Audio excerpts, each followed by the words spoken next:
सचिव नरेंद्र रैना जी, हमारे राष्ट्रीय का सभी सम्मानित मंच पर आसीन सज्जन वृंद और यहाँ होशियारपुर के क्षेत्र से आए हुए सभी हमारे वरिष्ठ पदाधिकारी कार्यकर्ता बंधु और मीडिया के मेरे साथी, प्रिंट मीडिया और इलेक्ट्रॉनिक मीडिया के मेरे साथी, मेरा ये सौभाग्य है कि मुझे आज 9 साल सेवा, सुशासन और गरीब कल्याण के कार्यक्रम में पंजाब की धरती पर आने का सौभाग्य मिला है और जिस गर्मजोशी से आपने मेरा स्वागत किया है, सबसे पहले तो आप सबका मैं धन्यवाद करता हूं इस बात के लिए। मित्रों, मुझे बताया गया कि कल बहुत बारिश हुई, यहां काफी पानी था। आप लोगों ने तमाम व्यवस्थाओं को और तमाम बाधाओं को दूर करके फिर से ये व्यवस्था बनाई और आज 1 बजे से आप यहां पर आए हैं। आप सब कार्यकर्ता इतनी गर्मी में यहां बैठे हैं, मैं आपका अभिनंदन तो करता ही हूं, लेकिन साथ ही साथ इस बात के लिए भी आपको बधाई देता हूं कि एक सुशासित और एक डिसिप्लिन पार्टी के कार्यकर्ता के नाते आप सब लोग यहां जमे हुए हैं इस गर्मी में, इसके लिए भी आपको मैं विशेष धन्यवाद देता हूं। मित्रों, मैंने पूर्व वक्ताओं के वक्तव्य तो अभी नहीं सुने, लेकिन मैं जरूर महसूस करता हूं कि आप सब लोगों ने इस बात को तो माना होगा कि भारतीय जनता पार्टी एनडीए की सरकार,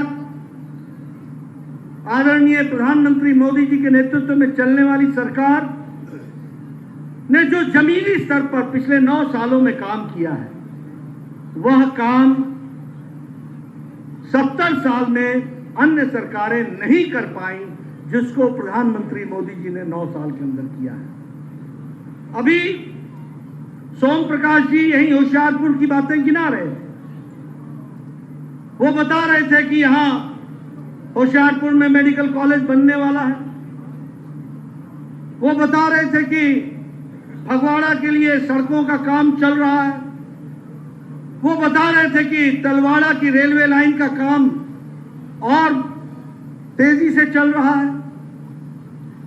यह सिर्फ होशियारपुर में नहीं चल रहा, यह सारे देश में चल रहा है और भारतवर्ष में इंफ्रास्ट्रक्चर में एक क्रांति आ रही है।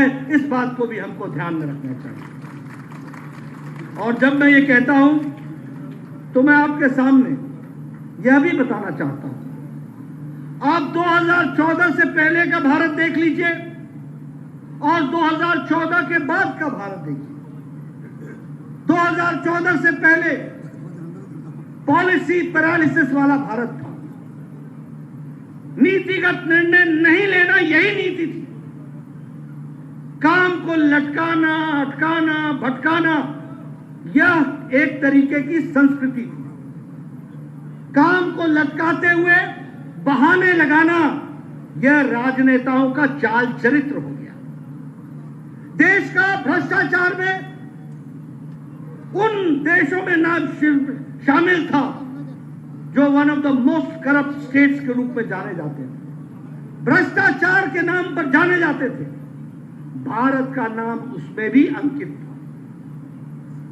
लेकिन 2014 के बाद आदरणीय प्रधानमंत्री मोदी जी के प्रधानमंत्री बनने के बाद सिर्फ विकास ही नहीं हुआ, देश आगे ही नहीं बढ़ा, देश के काम करने की संस्कृति भी बदल गई, कल्चर भी बदल गया। इसको भी हमको ध्यान में रखना चाहिए। आज हमारी पार्टी का कोई भी कार्यकर्ता खड़ा होता है तो बड़े स्वाभिमान से बोलता है, हमने ये किया, हमारा ये हुआ, हमने ये काम करके दिया, ये काम हो करके रहा है।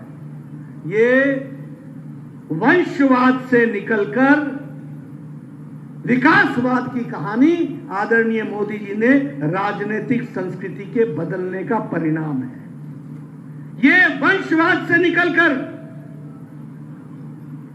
वोट बैंक पॉलिटिक्स से निकलकर डेवलपमेंट की पॉलिटिक्स, रिपोर्ट कार्ड की पॉलिटिक्स, जो कहा है वो किया है, जो कहेंगे वो करेंगे, जो नहीं कहा है वो भी करके देंगे, ये नई संस्कृति को पैदा किया तो आदरणीय प्रधानमंत्री मोदी जी ने पैदा किया। और यही नतीजा है कि आज 9 साल के अंदर सशक्त भारत, समृद्ध भारत, प्रगतिशील भारत आज दुनिया के सामने खड़ा है। यह परिवर्तन आ गया। और जब हम कहते हैं तो प्रधानमंत्री मोदी जी ने ऐसे ऐसे फैसले लिए, ऐसे कठोर फैसले लिए, और वो सारे फैसले भारत की 140 करोड़ की जनता को ध्यान में रखकर किया। और इसके साथ साथ लोगों का सशक्तिकरण, गांव, गरीब, वंचित, पीड़ित, शोषित, दलित, किसान, युवा, हमारी माताएं, बहनें, इनकी अगर किसी ने चिंता की तो वो आदरणीय प्रधानमंत्री मोदी जी ने की। ये भी हमको ध्यान रखना चाहिए।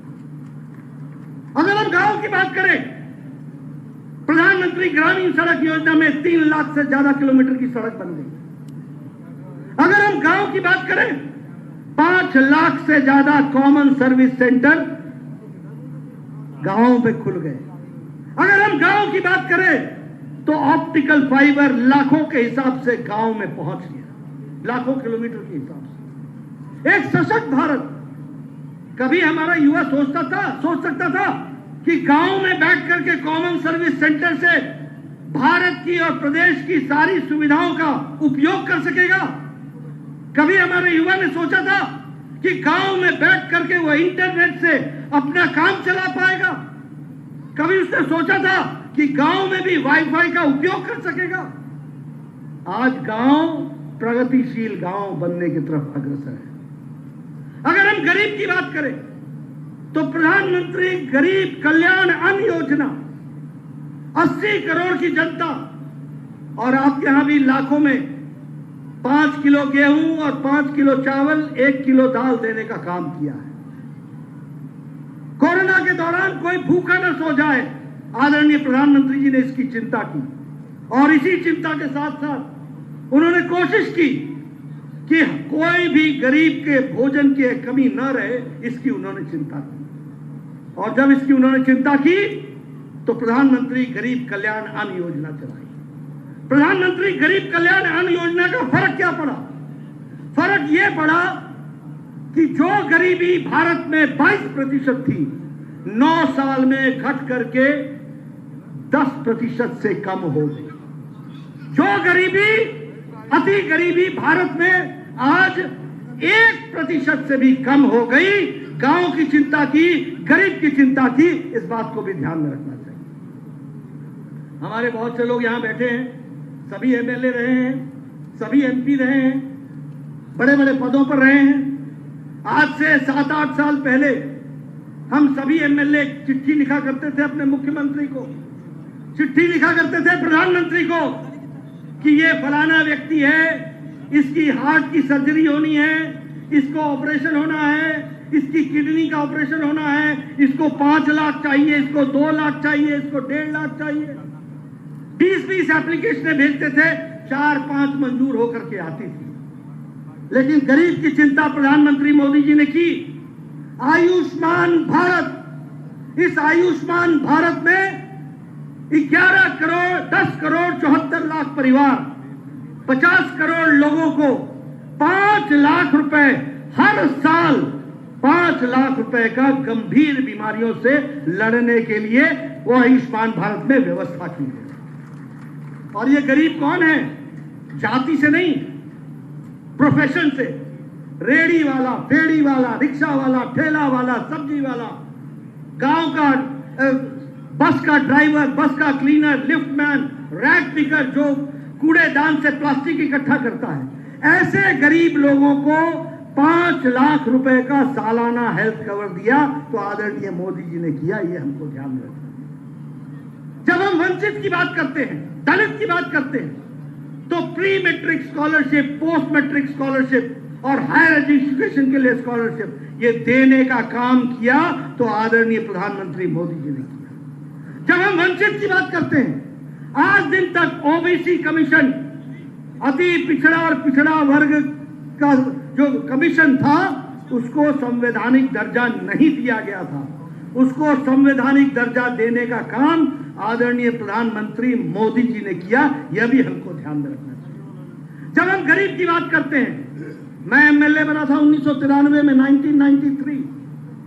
उस समय मेरा बीडीओ आके मेरे को बोलता था कि नड्डा साहब, आपको एक पंचायत में एक इंदिरा आवास योजना का घर मिला है, बताइए किसको देना है। मैं बोलता था बीडीओ साहब, मेरे को क्यों डालते हो, मैं कैसे तय कर पाऊंगा, आप ही तय कर लो। एक अनार 100 बीमार कैसे बनेगा।